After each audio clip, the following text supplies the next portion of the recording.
Bom, o Wagner me chamou aqui para falar um pouco sobre Tomás de Aquino, que é o que eu tenho estudado mais ultimamente, e Santo Agostinho. E foi bem divertido rever minhas anotações e reestudar Agostinho, porque fazia algum tempo que eu não estudava, e com o pedido do Wagner eu pude retomar isso, com esse viés para a psicologia. Mas quem sou eu antes de começar a apresentação? Bom, como o Wagner disse, eu sou formado em design gráfico e em filosofia. Estou estudando teologia agora, lá na Universidade Presbiteriana Mackenzie. Eu tenho 4 publicações, 2 de pesquisa de iniciação científica. Na verdade, tem mais uma agora com a última edição da revista Poder e Cultura. Então, eu sou orientando do professor Jonas Madureira, lá no Mackenzie, onde eu fiz a pesquisa sobre Tomás de Aquino e o argumento cosmológico Kalam. Atualmente, eu estou estudando sobre teoria do conhecimento em Tomás de Aquino com ele também. Eu publiquei um artigo sobre cosmologia, filosofia e teologia, como o Wagner falou, quais são os pontos de contato entre a doutrina da criação e a cosmologia do Big Bang. Também publiquei um sobre existência da verdade, se a verdade é relativa ou não, e fui com um viés de criticar o relativismo da verdade. E também publiquei um artigo sobre o ressurgimento do teísmo, que é bem esse tema do filme Deus Não Está Morto, que na metade do século XX, na filosofia foi retomado o tema de Deus, né, na filosofia analítica, na filosofia anglo-americana, por causa dos trabalhos principalmente do Alvin Plantinga e logo depois com outros filósofos como William Alston, William Lane Craig e mais alguns. Bom, para a gente começar a apresentação, a gente tem que entender qual que é o contexto antigo e o contexto medieval, que tem, na questão da psicologia, na questão do ser humano, tem a importância do estudo da alma. Então, é um foco diferente daquele da psicologia mais moderna, atual, que foca em distúrbios, doenças, patologias, por assim dizer. Também pega um pouco da questão do eu, na verdade pega bastante da questão do eu, mas antigamente, naquele período, esse estudo do eu era mais focado. A gente também tem que lembrar que é um contexto que tem uma noção muito forte do judaísmo e do cristianismo.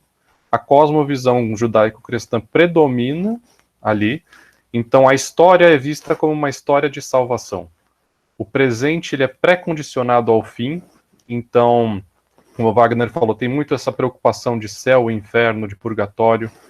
Então, todo ser humano que está ali, não todo, mas a boa parte, tem essa preocupação de qual que é o seu destino final. E o próprio pensamento do autoconhecimento tem uma relação com comparação e admiração com outras pessoas. Então, eu me conheço pela comparação com outros, então não é algo de estudo do eu, isso é algo que surge com Agostinho, mas, em geral, não se tem esse pensamento psicológico do autoconhecimento como hoje.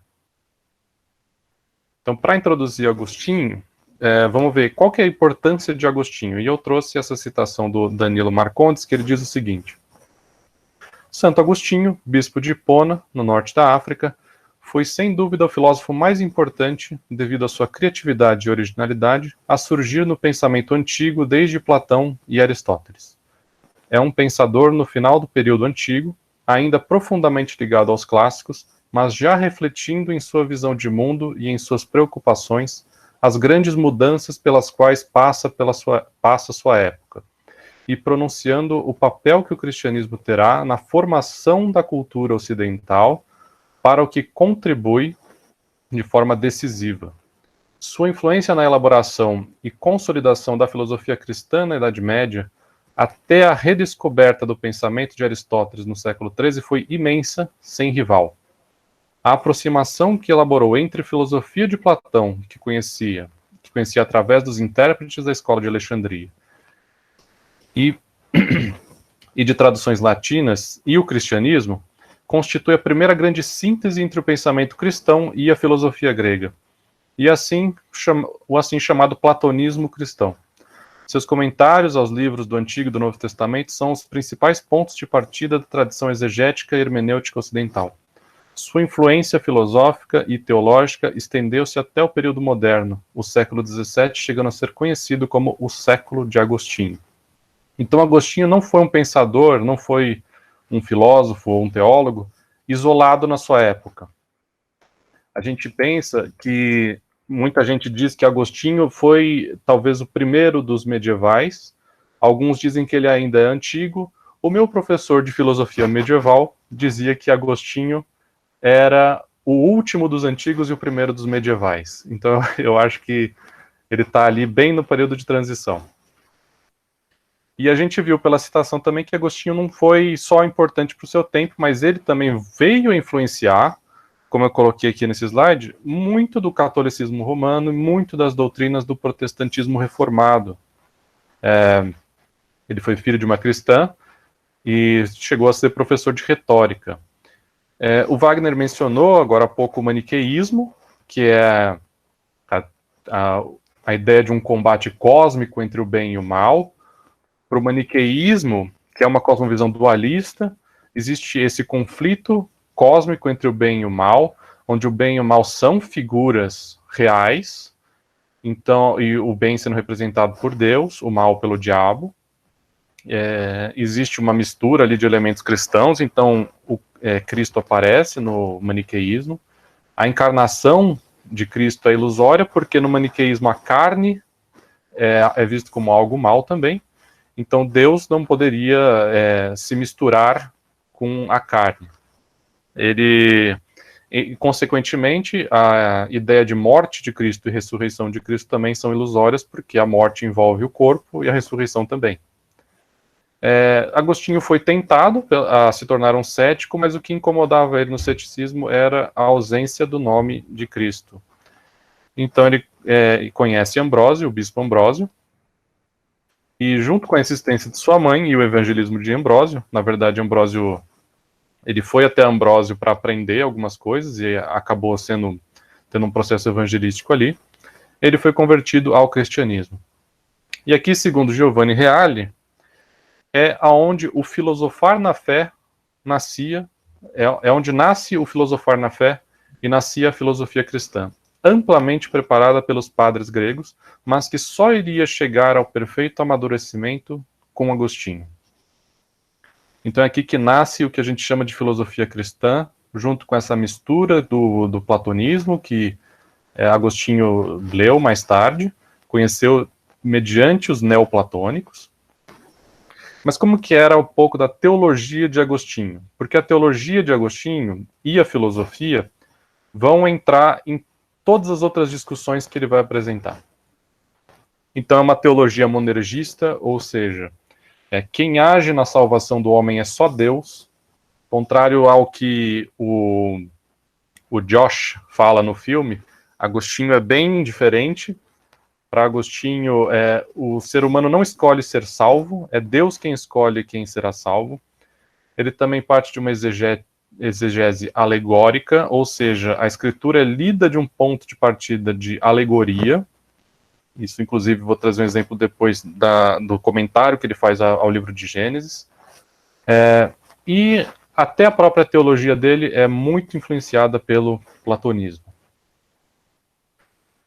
O platonismo de Agostinho influencia muito na sua cosmovisão cristã, e a gente vê isso na solução que ele propõe para o problema do mal.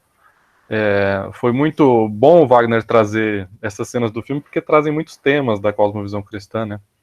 Então, como que o neoplatonismo de Agostinho influenciou na sua resposta do mal?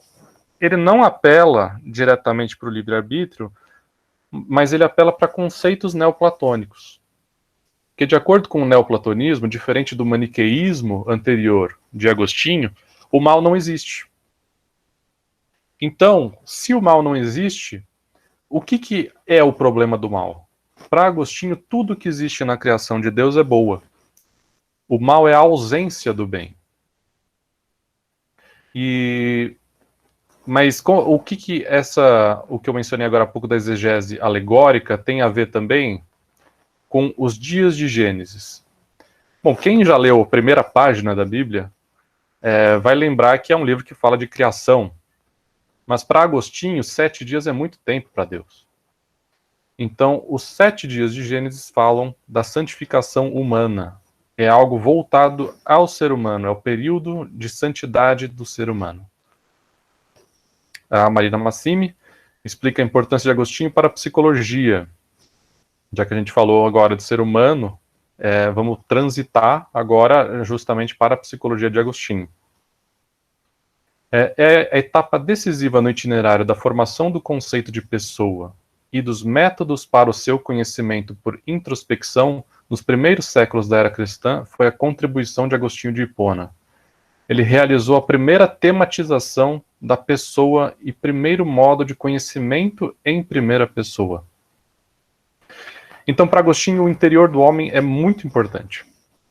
Agostinho, como vemos na citação agora, foi o primeiro a olhar para o homem, a propor esse homem interior, esse eu interior. E ele usa muito da citação do apóstolo Paulo na carta de 1 Coríntios, que fala: qual dos homens sabe as coisas dos homens, senão o espírito do homem que nele está?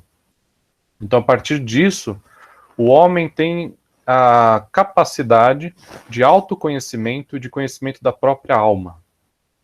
Esse conhecimento ele é intuitivo e imediato, e também um segundo tipo de conhecimento, vamos dizer assim, um raciocínio dedutivo.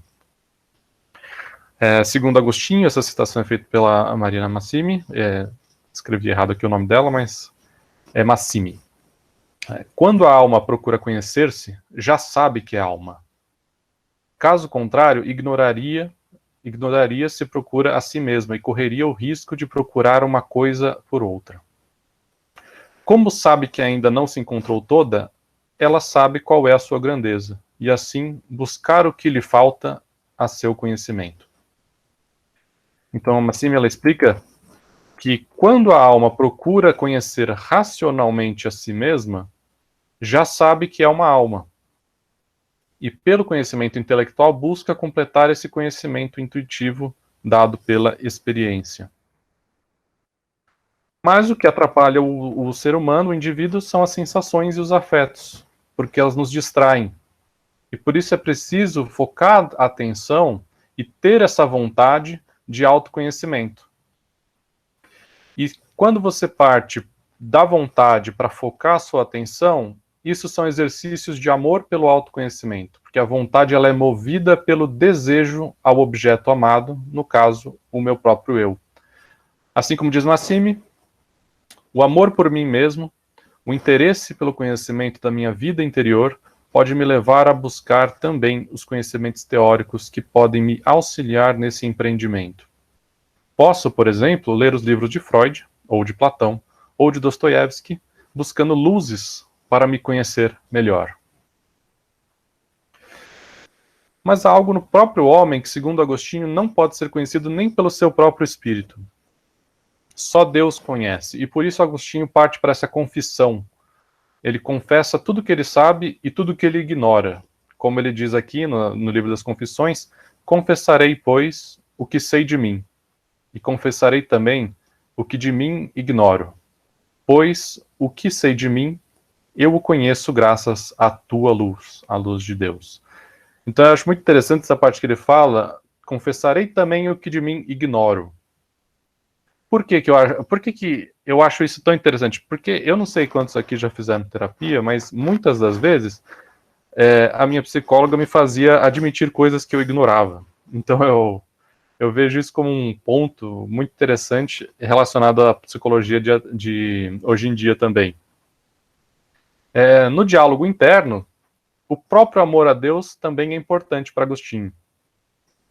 Jamais podemos duvidar do nosso amor a Deus, pois o interior sabe qual que é a verdade desse sentimento. Então, nosso eu interior sabe se a gente ama ou não a Deus, então é impossível nós mentirmos para nós mesmos.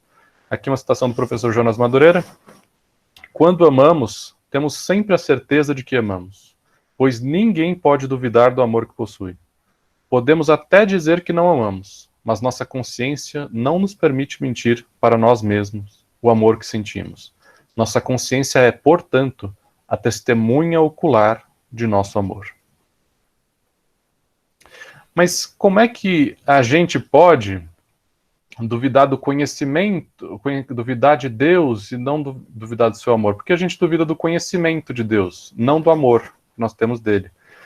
Porque é possível amar uma imagem criada de Deus. Assim como, por exemplo, os adeptos da teologia da prosperidade vão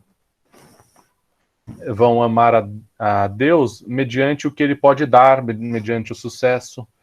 E isso é uma imagem criada de Deus e não o próprio Deus, segundo Agostinho. Claro que ele não usou o exemplo da teologia da prosperidade, mas para fins ilustrativos, acho que deu para entender. Bom, para Agostinho, nada é mais importante, então, do que conhecer a Deus e conhecer a própria alma. Segundo Agostinho, o ser humano em si é uma alma racional que possui um corpo. Roland Tesky diz o seguinte: a doutrina da alma como uma substância incorpórea e imortal de Agostinho é platonista em sua origem e foi desenvolvida como uma reação às suas visões estoicas e maniqueístas anteriores. A linguagem bíblica, no entanto, na qual a alma é normalmente retratada como toda a pessoa, reforça a tendência platônica de identificar a pessoa como a mente ou a alma. Então, a gente vê aqui que também tem uma influência do platonismo na própria concepção de alma, na própria concepção do eu de Agostinho. Quando Agostinho era um maniqueísta, ele tinha a crença de que o ser humano possuía duas almas. Uma alma boa e uma ruim. São duas naturezas distintas. Só que isso meio que facilitava a vida de Agostinho, porque quando ele cometia um erro ou pecava, ele não sentia culpa, porque a culpa não era dele, porque ele mesmo, ele por si só, era a alma boa, era a alma ruim que cometia o erro. Então não havia esse processo de arrependimento, não havia o remorso. Com a sua conversão ao cristianismo, isso muda. Agostinho abandona isso, porque agora ele vê que ele é o culpado pelos seus erros. E ele percebe que a alma, diferente do maniqueísmo, que via a alma boa como algo divino, ele percebe que a alma é uma criatura, é uma criação de Deus, e não uma coisa divina, essencialmente boa. Agora, sobre o conhecimento, é que a gente entra na epistemologia de Agostinho, talvez seja um pouco anacronismo usar o termo epistemologia, mas na teoria de conhecimento de Agostinho existem dois tipos de conhecimento, o sensível e o intelectual.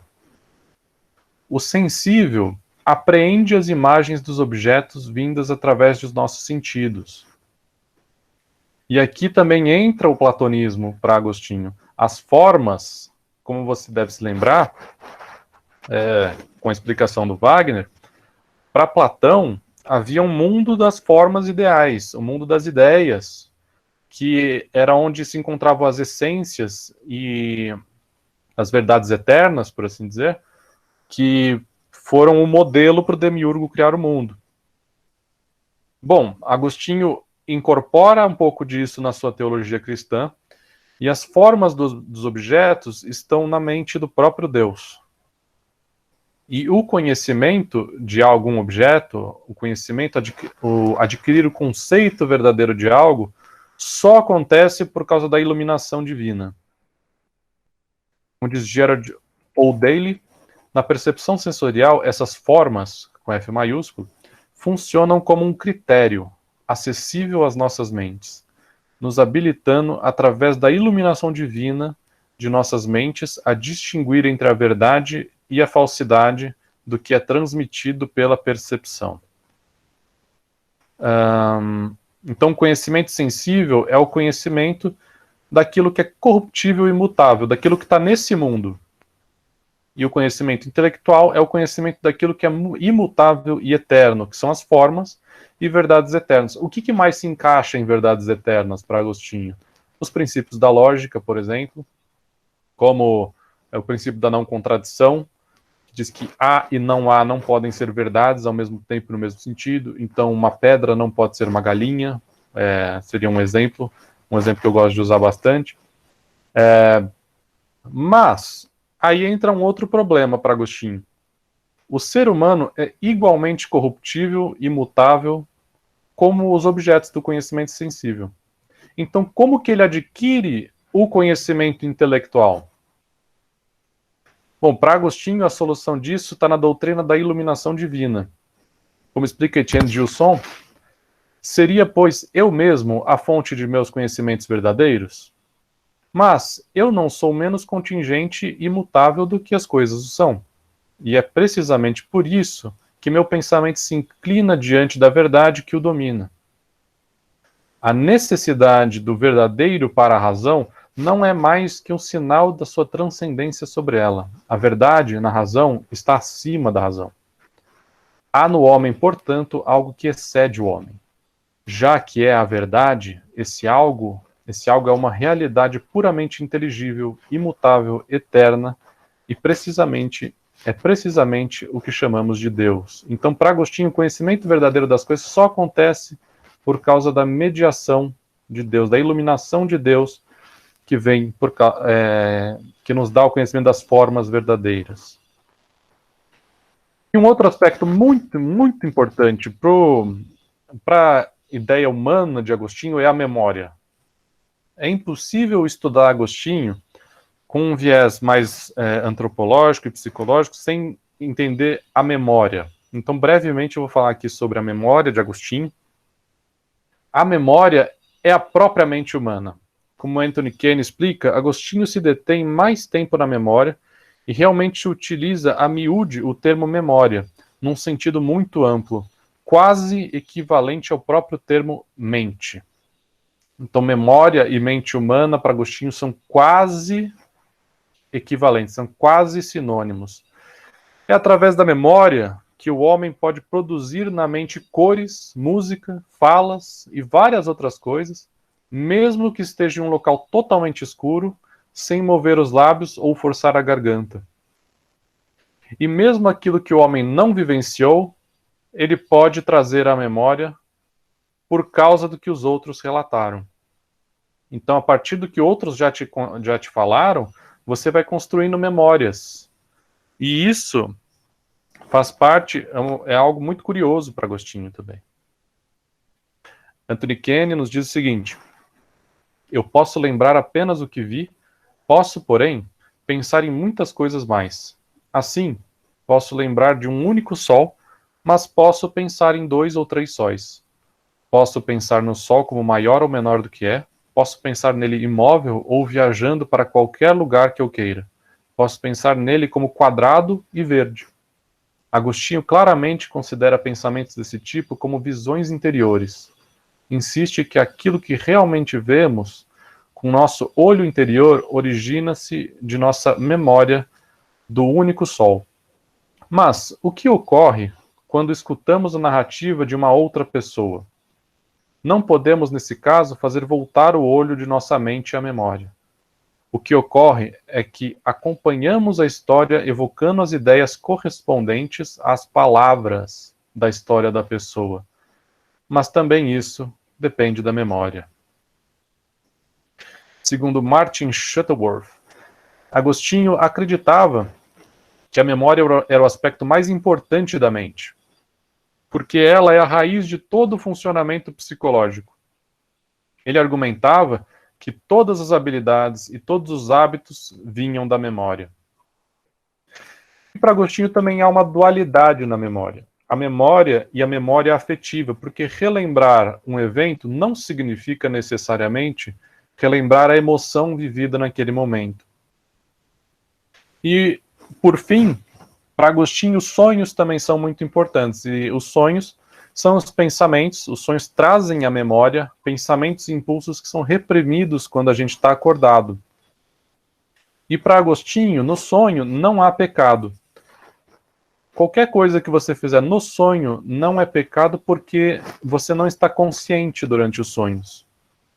Então, independente daquilo que você trouxer à memória durante o sonho, para Agostinho está tudo bem. Agora eu vou passar para falar de Tomás de Aquino. Bom, Tomás de Aquino ele era conhecido como o boi mudo. Talvez hoje em dia ele reclamasse de gordofobia, mas ele era chamado de boi mudo justamente porque ele era mais cheinho e os amigos dele viram ele no pasto junto com alguns bois e dizem que o confundiram com... e por ele falar muito pouco, foi acrescentado esse mudo. Então o Tomás de Aquino era conhecido como o boi mudo. Bom, ele nasceu em Aquino, em 1225, então Aquino não é o sobrenome dele, é Tomás de Aquino, do local Aquino. Bom, e para entender Tomás de Aquino, e principalmente a concepção que ele tinha de alma e de conhecimento, é importante entender 3 conceitos importantes. Bom, quando foi falado de Aristóteles, provavelmente foi falado, né, do ato e potência. Então, o que é a teoria do ato e potência? A teoria do ato e potência é que um objeto ele tem a potencialidade de se tornar em ato outra coisa. Como exemplo, considera a madeira. A madeira, um pedaço de tronco de árvore, ela tem a potencialidade de se tornar ou uma cadeira, ou uma porta, ou um pedaço de uma casa. E quando ela se torna uma dessas coisas, ela está em ato, que pode ter a potência de ser outra coisa também. Por exemplo, se a madeira se torna uma cadeira, essa cadeira depois tem potencialmente tem a potência de se tornar lenha para uma fogueira, por exemplo. Outro conceito importante é o do ilemorfismo. O ilemorfismo é a teoria da matéria e forma, que todas as coisas são compostas de matéria e forma. Então, no caso da cadeira, a matéria dela é a própria madeira. E a forma vamos dizer, o formato, a essência que essa madeira adquiriu quando entrou em ato. E também é importante fazer a distinção entre essência e existência. Então, nesses 3 casos, eu vou usar o mesmo exemplo, que é o da madeira e o da cadeira. Então, vamos pegar... quando eu pego um tronco de árvore para transformar ele em cadeira, eu sou a causa eficiente dessa transformação, desse movimento, dessa mudança que ocorre na matéria. Então, a cadeira vem a existir, ele adquire a propriedade de existência. Para os medievais, existência é uma propriedade, diferente do que vem a dizer Kant mais tarde na história. Então, a essência da cadeira é o conceito de cadeira que eu trago à existência como uma causa eficiente.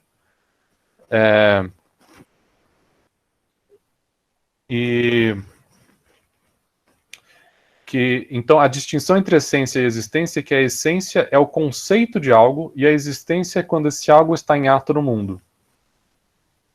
Então, eu acredito que deu para ver que esses 3 conceitos, ato e potência, matéria e forma, essência e existência, são intimamente ligados na filosofia aristotélico-tomista. Para falar da matéria e da forma, Edward Fraser ele explica o seguinte: a matéria é essencialmente aquilo que precisa ser atualizado na mudança. A forma é essencialmente aquilo que resulta da atualização. Giovanni Reale vai explicar o seguinte: a matéria é potência, isto é, potencialidade, no sentido de que é a capacidade de assumir ou receber a forma. O bronze, aqui é um exemplo que dá, o bronze é a potência para a estátua, porque é a afetiva capacidade, tanto de receber como de assumir a forma da estátua. A madeira é potência para vários objetos que com ela podem ser feitos, porque é concreta capacidade de assumir as formas dos vários objetos. A forma configura-se ao invés como ato ou atuação da capacidade. O sínulo de matéria e forma será, se o considerarmos como tal, predominantemente ato. Se o considerarmos na sua forma, será sem dúvida ato ou inteléquia. E, se considerarmos na sua materialidade, será ao invés misto de potência e ato.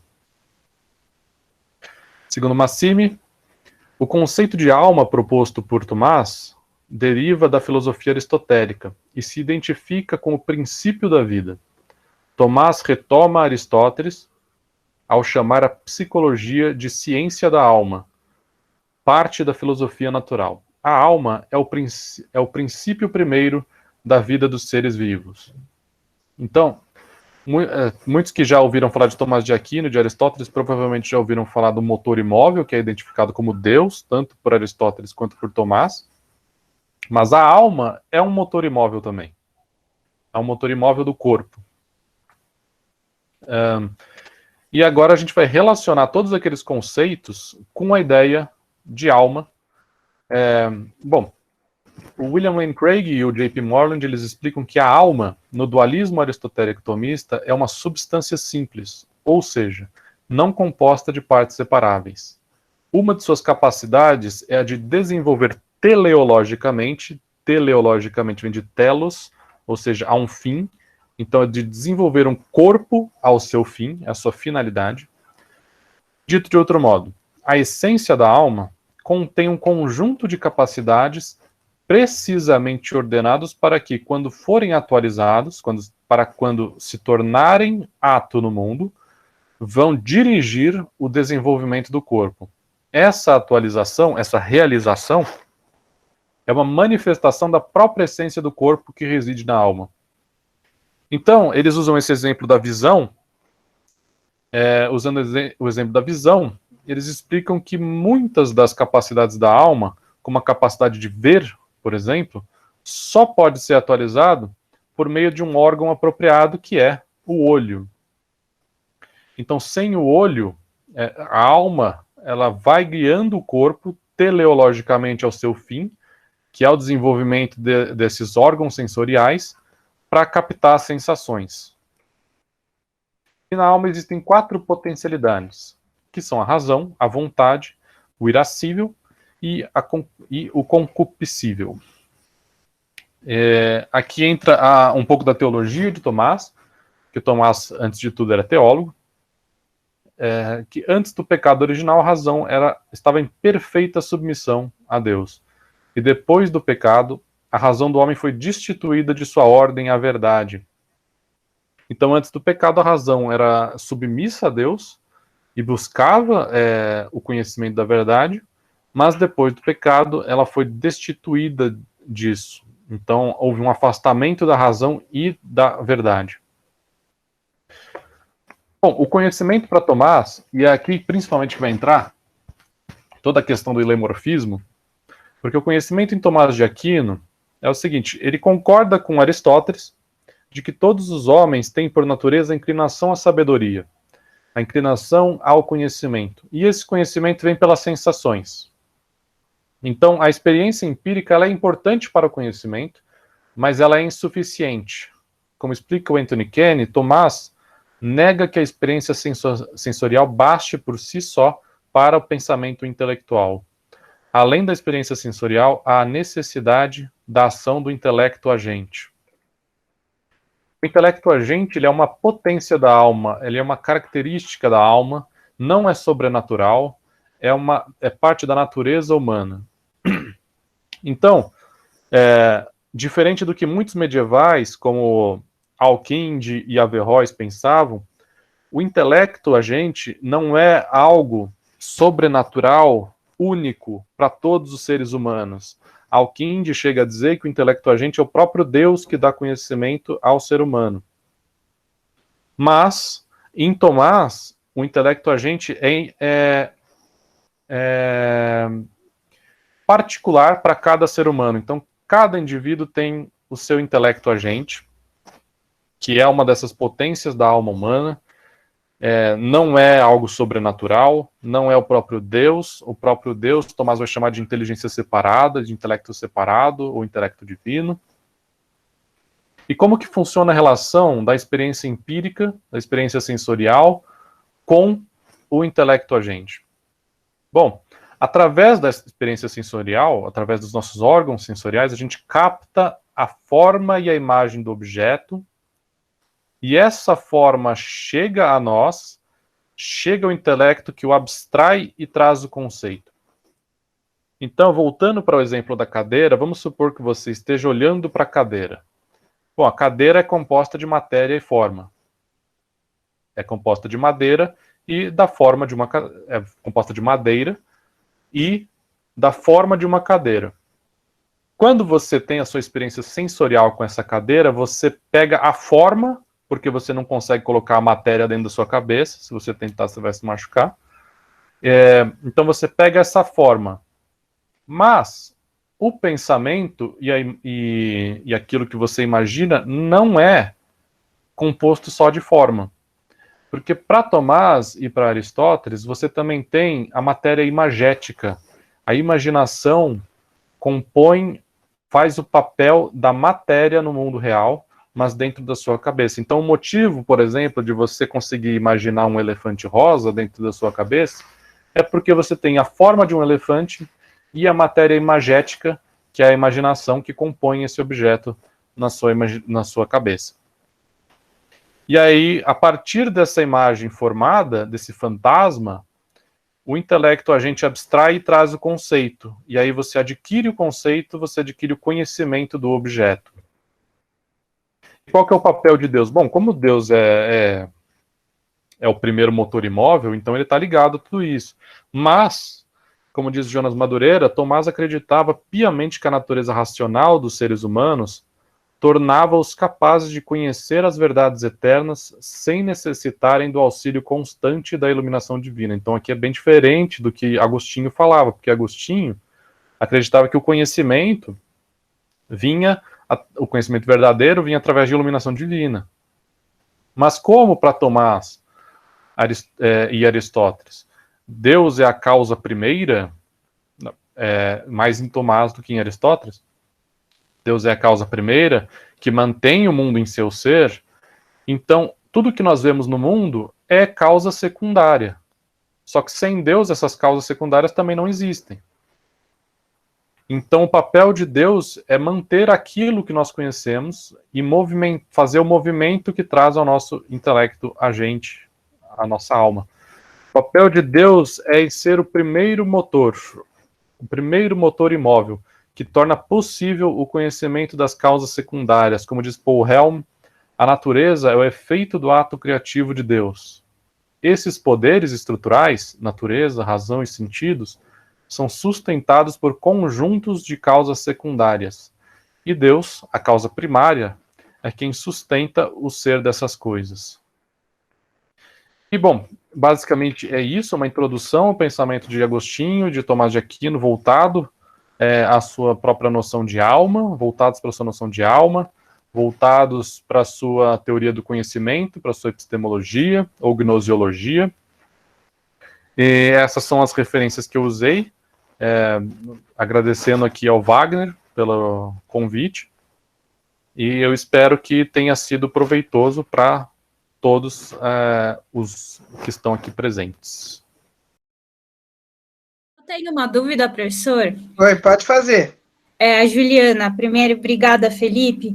A minha dúvida é a seguinte, eu não sei se eu entendi essa diferença que você falou agora no final, do papel de Deus na capacidade do homem em efetivamente conhecer as coisas divinas para o Tomás de Aquino em comparação com o Agostinho. Então, para o Agostinho, é necessário uma iluminação, uma ajuda divina o tempo inteiro para o ser humano conseguir entender as coisas divinas e a respeito da própria alma. Enquanto que para o Tomás, por o ser humano ser uma criação divina, ele meio que já estaria pré-aparatado para ter esse conhecimento? É isso? Ou não? Vou tentar explicar usando um exemplo. Para Agostinho, você captou bem. Em Tomás, a gente tem que lembrar, provavelmente, quem já estudou Tomás já viu que ele fala das 5 vias para provar a existência de Deus, né?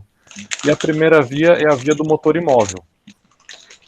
Bom, o motor imóvel, para Tomás, é a primeira causa eficiente do mundo. Então, Deus, para Tomás, nos argumentos de Tomás, pelo menos, ele não é um criador do mundo, mas ele é aquele que sustenta o mundo. Então, eu só posso conhecer as coisas que são sustentadas por Deus porque Ele as sustenta. Então, se Porque Deus traz esse trabalho de atualização, de realização do que eu posso ver, do que eu posso experimentar com os meus órgãos sensoriais. Então, uma montanha, ela só existe porque Deus está atualizando o seu ser, vamos por assim. Então, o papel de Deus nisso é basicamente que ele sustenta o mundo e que ele move o mundo, e esse movimento também envolve o meu intelecto agente, né? O meu intelecto, ele passa de potência para ato quando eu absorvo essa imagem e formo aquela conjunção de forma e matéria imagética dentro de mim.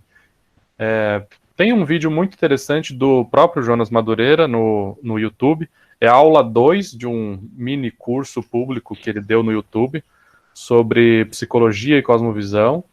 Então, e lá ele explica com aqueles desenhos maravilhosos do Homer Simpson, que o Homer olha, ele sempre faz isso, quando eu encontro ele usa o mesmo exemplo, ele desenha o Homer direitinho. Ele desenha o Homer olha para alguma coisa, e a forma dessa coisa que ele olhou entra na cabeça. Isso tudo é um movimento de potência para ato, porque a alma tem a potência de se assemelhar àquilo que a gente observa. Mas todo movimento depende do primeiro motor imóvel. Então, o papel de Deus é trazer a realização a esse movimento também. Não sei se ficou mais claro. Como dizia minha professora de Nietzsche, eu não sei se eu respondi direito a sua pergunta. Mas não, acho que respondeu, ficou mais claro sim, mas eu vou procurar também a aula com os desenhos do Homer, acho que vai ajudar. Obrigada, Felipe. Nada. Felipe, tem uma pergunta aqui polêmica do Marcelo. Então, quem criou o mundo, Felipe? Ou quem criou o Deus que sustenta o mundo? Bom, para Tomás e para a tradição cristã, Deus não é criado, Deus é eterno. Então, o próprio conceito de primeiro motor imóvel pressupõe que nada move Deus à criação. Então, aquela pergunta que muita gente faz, quem criou Deus, para o cristianismo ela não faz sentido, porque é a mesma coisa que perguntar quem criou a causa não causada, quem causou a causa não causada. Lembrando que o conceito cristão de Deus e o conceito tradicional do teísmo em geral, não só do cristianismo, é o de que Deus, pelo menos antes da criação, ou sem a criação, é atemporal. E a temporalidade pressupõe que não existe começo nem fim. Então, se não tem começo, não é necessário uma causa.